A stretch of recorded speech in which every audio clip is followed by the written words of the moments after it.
Hi everyone, quick update. I am live at the Lafayette airport where they have a staging center right now.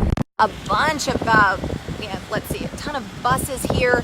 Everything going on from staging to help evacuations. We have the National Guard here, U.S. Air Force. Do we have any Army? Yeah, and National Guard here. So we got both of you guys here helping out. And you're going to let us into the Mobile Emergency Operations Center.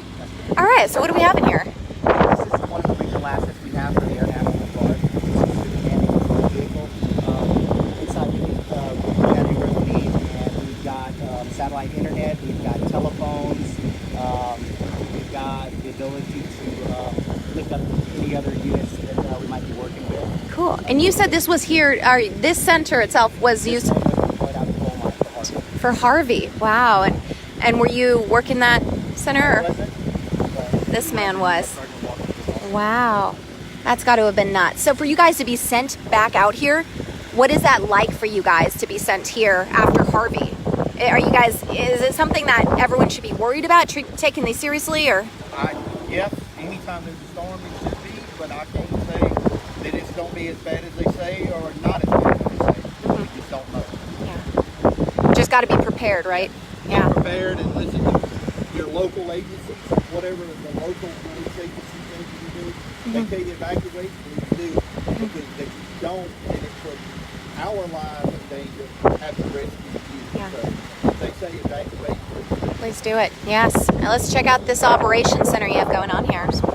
I've never been in one of these. Pretty cool. Deploy out, we've got 2 Air Force emergency managers that'll come with us, and 2 communications personnel. Oh, nice. Ooh, it's nice and cool, which is good for you guys. Yes. A lot going on. So we've got workstations that they're all tied together through a network. We can share information through the network servers.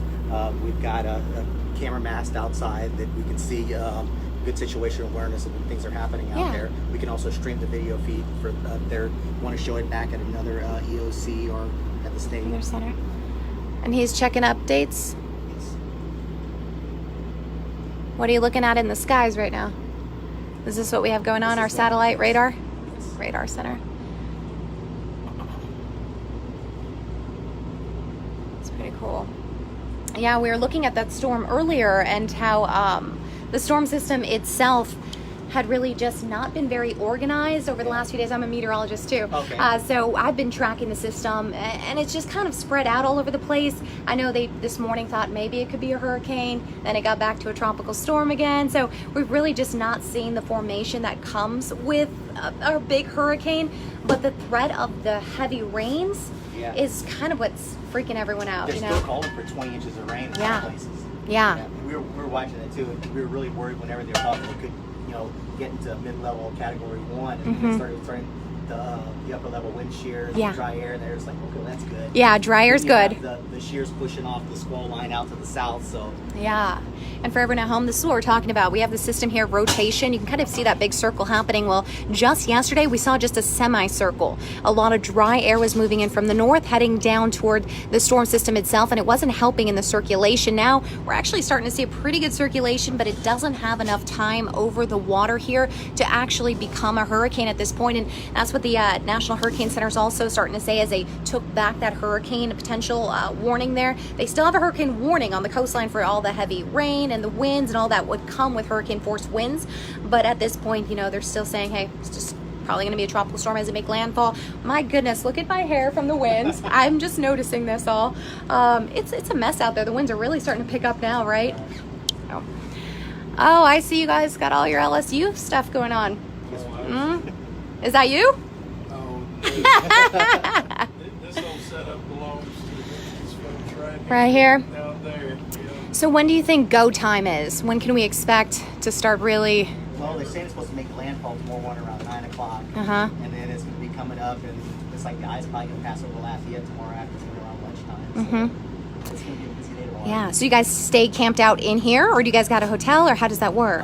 The Army Guard, they have a gym where they're going to be sleeping in. For the crew and the Neon, we're self-sufficient. We'll sleep out there. Oh, okay. Very cool. Well, I appreciate you guys letting me check out the command center you have going on here. Are you making cots? Just a cot for yourself? Well, I'm just tired. Oh, okay. Taking a nap. Good for you. You need a break. All right, you guys keeping everybody safe. Thank you all so much. I appreciate your time. Thank you. Now, how do I get out of here? I'll pull. Right. Oh. There you go. Thank you. Oh, the humidity back out here. All right. Thank you all for joining me. Yeah, I've been staged out here. Just got done with the live shot here with all the buses that they're bringing in. And check this out.